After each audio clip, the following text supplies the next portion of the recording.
At offer we can give rupees 199 up to 31st January on the eve of Republic Day. Sri Pavitra Avenue, Kakinada. నమస్తే, నేను మీ హరిత. ఈ బడ్జెట్లో మధ్యతరగతి ఉద్యోగులకు కేంద్ర ఆర్థిక మంత్రి నిర్మలా సీతారామన్ ఒక గుడ్ న్యూస్ చెప్పారు.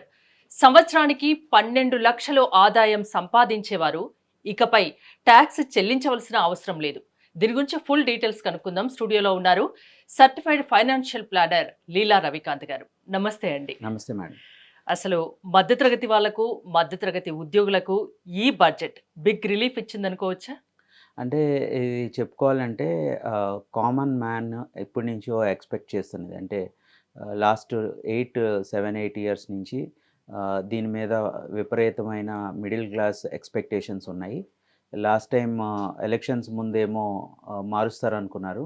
బట్ రామ్ మందిరం ఎఫెక్ట్ వల్ల కానీ ఏదైనా ఆటోమేటిక్గా దాని పొలిటికల్ కండిషన్స్లో అది చేయడం అవసరం లేదనుకున్నారు. కానీ ఇప్పుడు ప్రజెంట్ కండిషన్స్ ఎలా ఉన్నాయంటే ఓవరాల్గా మిడిల్ క్లాస్ అనేది షిఫ్ట్ అవుతున్న సంకేతాలు కనిపిస్తున్న వల్ల పొలిటికల్గా షిఫ్టింగ్ అనేది జరుగుతుందేమో అని ఒక ఇంపార్టెంట్ ఆస్పెక్ట్లో ఇది లాంగ్ టర్మ్ పొలిటికల్ ఎకనామిక్స్ అని చెప్తారు. ఆ పొలిటికల్ యాంబిషన్స్ని కూడా పెట్టుకొని చేయడం జరిగి ఉండొచ్చు అని అనుకుంటున్నారు.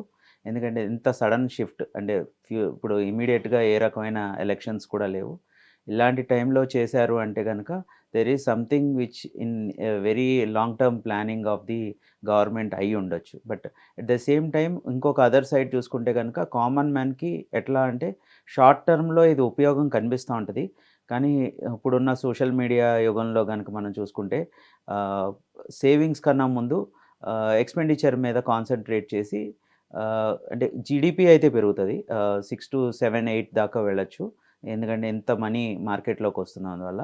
అట్ ద సేమ్ టైం ఏంటంటే పర్చేసింగ్ పవర్ పెరగగానే ఏంటంటే ఇన్ఫ్లేషన్ పెరిగిపోతుంది. సో ఆ ఇన్ఫ్లేషన్ ఎలా కట్టేల్ చేస్తుంది అనేది నెక్స్ట్ 2-3 ఇయర్స్లో మనం కీలకంగా అబ్జర్వ్ చేయాలి. ఎందుకంటే ఇన్ఫ్లేషన్ పెరిగిపోతే ఈ బెనిఫిట్ ఇచ్చినా సరే కామన్ మ్యాన్ ఏమీ పట్టించుకోలేదు. ఎందుకంటే సపోజ్ ఎగ్జాంపుల్ చెప్తాను. ఇప్పుడు wife and husband 12 lakhs earn చేస్తున్న 24 lakhs వస్తుంది. 24 lakhs వాళ్ళు ట్యాక్స్ కట్టక్కర్లేదు అనేది ఇప్పుడు ఉన్న ఎజంప్షన్. సో ఈ ఎజంప్షన్లో ఏమవుతుందంటే ఇప్పుడు దాకా 4 lakhs 4.5 lakhs అంటే 24 lakhs ఇన్కమ్ అర్న్ చేస్తున్న వాళ్ళు ఏదర్ 4 lakh 5 lakh రెంటల్ అన్నా పే చేస్తున్నారు, లేకపోతే ఒక 7-8 lakhs ఈఎంఐ అన్నా పే చేస్తున్నారు. ఈఎంఐ పే చేసే వాళ్ళ సైకాలజీ ఎలా ఉంటుందంటే 2 bedroomలో ఉన్నాం కదా, ఇప్పుడు పెరిగింది కాబట్టి 3 bedroomకి వెళ్దాం అనుకుంటారు. సో ఆటోమేటిక్గా ఇంకో 2-3 లక్షలు ఈఎంఐ పెంచుకుంటారు.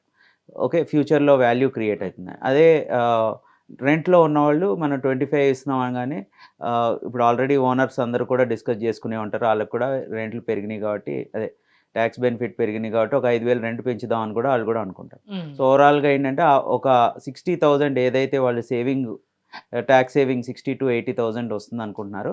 ఆటోమేటిక్గా ఈ రూపంలో అది నెట్గా అయితే only if any discipline investor ఉంటే కనుక పెరుగుతుంది తప్పించి ఇప్పుడున్న చిన్న చిన్న అంటే మనిషి యొక్క డబ్బులు యొక్క ఎలా ఉంటుందంటే నీడ్స్ అంటే ఫుడ్, తర్వాత హౌసింగ్, తర్వాత ఇట్లాంటి కామన్ నీడ్స్ గురించి ఫస్ట్ ఆలోచిస్తారు.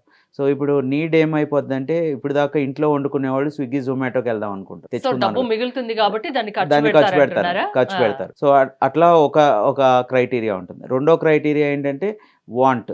నాకు పక్కింట్లో వాళ్ళు ఇది కొనుక్కున్నారు, మనం కూడా ఇది కొనుక్కున్నాం. ఇప్పుడు దాకా మనకి ఆల్టోనో 800లో ఉన్నవాళ్ళు ఇప్పుడు మనకి మీరు చూసుకుంటే లాస్ట్ 10 yearsలో కొంచెం ఎస్యూవీలకి అట్లా అప్గ్రేడ్ అయ్యారు. ఇప్పుడు ఇంకొంచెం అయితే ఎలక్ట్రిక్ కార్స్లోకి అట్లోకి అప్గ్రేడ్ అయ్యి 70-80% మధ్యతరగతి అందరూ ఖర్చు పెడతారు. కానీ ఓ 20% మాత్రమే ఆ సేవింగ్స్ సైడ్ చూస్తారు. అందులో 5% ఎఫిషియెంట్గా సేవ్ చేస్తారు. మిగతా వాళ్ళు 15% పక్కన వాళ్ళు సేవ్ చేయమన్నారని, ఫాదర్ సేవ్ చేయమన్నారని ఇట్లాంటి కండిషన్స్లోనే ఒక 15% సేవింగ్ పెంచుతారు.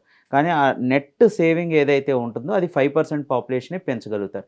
ఈ ఓవరాల్గా వచ్చిన ఏంటంటే 1 lakh crores దాకా ట్యాక్స్ మనీ పబ్లిక్లోకి పంప్ అవుతుందని ఏదైతే అనుకుంటున్నారో అది ఆ రకంగా అవుతుంది. అట్ ద సేమ్ టైం ఏంటంటే గవర్నమెంట్కి 1 lakh crores ఎప్పుడైతే మార్కెట్లోకి పంప్ చేశారో పర్చేసింగ్ పవర్ పెరిగింది కాబట్టి జీఎస్టీ రెవెన్యూస్ రూపంలో వాళ్ళు ఒక 30-40,000 crore ఎట్లాగైనా సరే గవర్నమెంట్కి వసూలు సో అవుతుంది. ఇక్కడ తగ్గినా అక్కడ వస్తుంది. అక్కడ వస్తుందండి. ఈ మ్మ్. చేతిలో పెట్టి ఆ చేతిలో తీసుకున్నట్టే ఉంటుంది తప్పించి మ్మ్. షార్ట్ టర్మ్‌లో అయితే మీకేమీ కనిపించదు. బట్ 1, 2 ఇయర్స్ డౌన్ ద లైన్‌లో మటికి అది ఎందుకంటే ఈ టాక్స్ కండిషన్స్ అన్నీ 25, 26కే అప్లికబుల్ అవుతాయి. సో 25 అంటే ఇప్పుడు ఏప్రిల్ తర్వాత మీరు ఈ కండిషన్స్ అన్నీ చూస్తారు. 45 ఇంచ్ టీవీ వాళ్ళు 75 ఇంచ్‌కెళ్తారు. టాప్ లోడ్ ఉన్న వాషింగ్ మిషన్ వాళ్ళు ఫ్రంట్ లోడ్‌కి అంటే వస్తారు. మిగులుతుంది కాబట్టి ఖర్చు పెడతారు ఖర్చు అంటున్నారు పెరుగుతది. కదా. So that is certified what the government financial planner గా మీరేం సజెస్ట్ చేస్తారు మరి? అదే చెప్తున్నా అండి. మేము ఆ 5% పాపులేషన్ ఏ రకంగా ఆలోచిస్తున్నారు అంటే ఆ ఆలోచనని ఇప్పుడు మీరు 30 డేస్ ఒక ఆర్గనైజేషన్ కష్టపడి ఒక ₹1,00,000 సంపాదిస్తున్నారు. మీరు ఎంత టైము దీని మీద స్పెండ్ చేస్తున్నారు? ఈ ₹1,00,000 మీద మీరు ఎంత ఎక్స్‌పెండిచర్ పెడుతున్నారు? ఎంత సేవింగ్ చేస్తున్నారు? ఎవరు ఎంత ఖర్చు పెడుతున్నారు? అనే ప్లానింగ్ ఎవరైతే చేస్తారో వాళ్ళే ఆ 5% బకెట్‌లోకి వచ్చి సేవింగ్ చేయగలుగుతారు గానీ, మీ డబ్బుల గురించి మీరు ఆలోచించకుండా పక్కన వాళ్ళకి ఇచ్చి అడ్వైజర్‌ని పెట్టుకొని వాళ్ళని వీళ్ళని చేయమంటే మటికి అది సేవింగ్ అవ్వదు. ఫ్యూచర్‌లో దానికి కాంప్లికేషన్స్ వేరేగా ఉంటాయి. Please work on your own income. అంటే ఈ ₹1,00,000 ట్యాక్స్ బెనిఫిట్ మిగిలింది కాబట్టి, మనం దీన్ని ఎలా ఇన్వెస్ట్ చేయాలి? ప్రాపర్‌గా ఎలా ఇన్వెస్ట్ చేయాలి? ఇప్పుడు అందరూ స్విగ్గీ, జొమాటోకి పెరుగుతుంది కాబట్టి, నేను స్విగ్గీ, జొమాటో షేర్లు కొనుక్కోవచ్చు. లేకపోతే ఐటీసీకి వెళ్ళొచ్చా? హోటల్స్ కూడా అందరూ ఇప్పుడు మామూలు హోటల్ లేకుండా పెద్ద హోటల్‌కి వెళ్ళొచ్చు. ఫుడ్ అక్కడ ఎక్కువ కాస్ట్ పెరుగుతుంది. సో, అట్లాంటి షిఫ్ట్ అనేది ఎప్పుడైతే జరుగుతుందో, ఇప్పటి నుంచి ఈ 3 మంత్స్‌లో గనక మార్కెట్ ఫాల్ ఎలాగో ఉంది కాబట్టి, ఆ స్టాక్స్‌లో గాని అలా ఇంటెలిజెంట్‌గా ఇన్వెస్ట్ చేసేవాళ్ళు అంటే మార్కెట్ పడిపోయినప్పుడు ఇన్వెస్ట్ చేయమంటారా? ఇన్వెస్ట్ చేసినప్పుడు మ్మ్. ఇలాంటి అవకాశాన్ని వచ్చినప్పుడు, ఇప్పుడు క్యాష్ ఫ్లో తక్కువ ఉన్నప్పుడు, అవును. లేకపోతే ఇలాగ అందరూ రేపొద్దున్న ఎలాగో ఫ్యూచర్‌లో ఖర్చు పెడతారు. అంటే స్టాక్ సో మార్కెట్ పైన ఇన్వెస్ట్ చేయాలంటే దానిపై పూర్తి అవగాహన ఉండాలి కదా. అంటే పూర్తి అవగాహన అక్కర్లేదు మేడం. ఆ. యాక్చువల్‌గా ఏంటంటే, మీ కాన్సంట్రేషన్ ఉండాలి. మీకు తెలిసిన దాంట్లో ఇన్వెస్ట్ చేయాలి. మీకు తెలియకుండా ఎవరో ఎక్స్‌వై-జెడ్ ఫ్రెండ్ చెప్పాడని స్టాక్‌లో ఇన్వెస్ట్ చేయడం కాదు. నువ్వు రోజు తీసుకుంటున్న ఫ్యామిలీ బడ్జెట్ చాలామంది చేయరు. రోజు నువ్వు ఏమేం కొంటున్నావు సరుకులు అనేది నువ్వు లిస్ట్ రాసుకొని, నెల అయ్యేసరికి ఆ లిస్ట్‌లో ఏవే కంపెనీలు ఉన్నాయో చెక్ చేసుకొని, ఆ కంపెనీలు నేను ఇంత కొంటున్నాను కాబట్టి ఫ్యూచర్‌లో 10 ఇయర్స్ డౌన్ ద లైన్‌లో నేను ఈ కంపెనీలో పెట్టుకున్నా. ఎగ్జాంపుల్ ఐటీసీ గానీ, లేకపోతే హిందుస్థాన్ యూనిలివర్ గానీ, లేకపోతే ఐటీసీ హోటల్ గానీ, లేకపోతే ఎయిర్టెల్. మన ఫోన్ యూసేజ్ లాస్ట్ 15 ఇయర్స్, 20 ఇయర్స్‌లో మనం చూసుకుంటే అది విపరీతంగా పెరిగింది.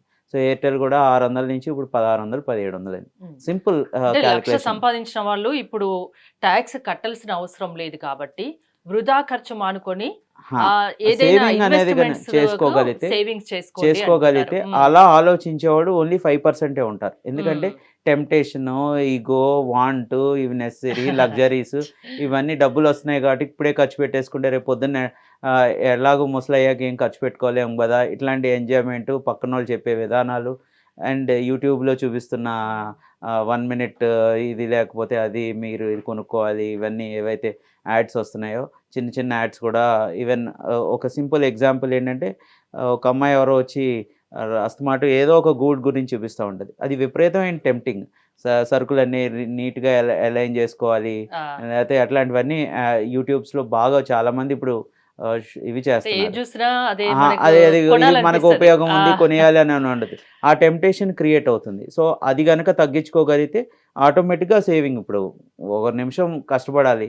అది లేకుండా దాని గురించి ఇది చేసి మన దగ్గర డబ్బులు ఖర్చు పెట్టుకుంటే పొదుపు కష్టం. గురించి అసలు ఎంతమంది ఆలోచిస్తున్నారు అనుకుంటున్నారండి? పొదుపు గురించి అంటే ప్రతి ఒక్కళ్ళు పొదుపు చేద్దాం అనుకుంటారు మేడం. ఉమ్. అదే నేను చెప్తున్నాను. ఇన్‌ఫ్లుయెన్షియల్ ఉంటుంది పొదుపు.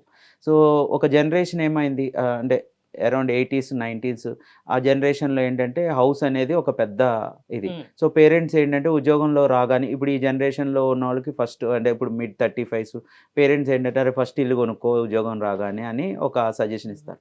సో, తర్వాత ఇప్పుడు నెక్స్ట్ జెడ్ జనరేషన్ ఏవైతే ఉందో నీకు నచ్చిన బిజినెస్ చెయ్యి, నీకు నచ్చిన ఇది చెయ్యి అని చెప్పేసి అడ్వైజ్ చేస్తారు. సో, ఈ అడ్వైజ్ మీద వాళ్ళు ఇంపాక్ట్ అనేది ఎక్కువ ఉంటుంది. అంటే సేవింగ్స్ మీద ఎల్డర్లీ ఇంపాక్ట్ ఇండియాలో ఒక ఇంపాక్ట్ విపరీతంగా ఉంటది. Especially either father in law or father. Um. వాళ్ళు సక్సెస్‌ఫుల్ లైఫ్ ఉన్నవాళ్ళు మటికి కంపల్సరీగా ఇది చేస్తారు. ఎందుకంటే they took the pressures, they took all the hardships. So, వాళ్ళ కండిషన్ నుంచి ఈ జనరేషన్ మారాక ఫ్యూచర్ ఎలాగుంటది అనేది వీళ్ళు చెప్పరు. మేము ఇలా కష్టపడ్డాం కాబట్టి మీరు అలా కష్టపడకూడదని చెప్తారు.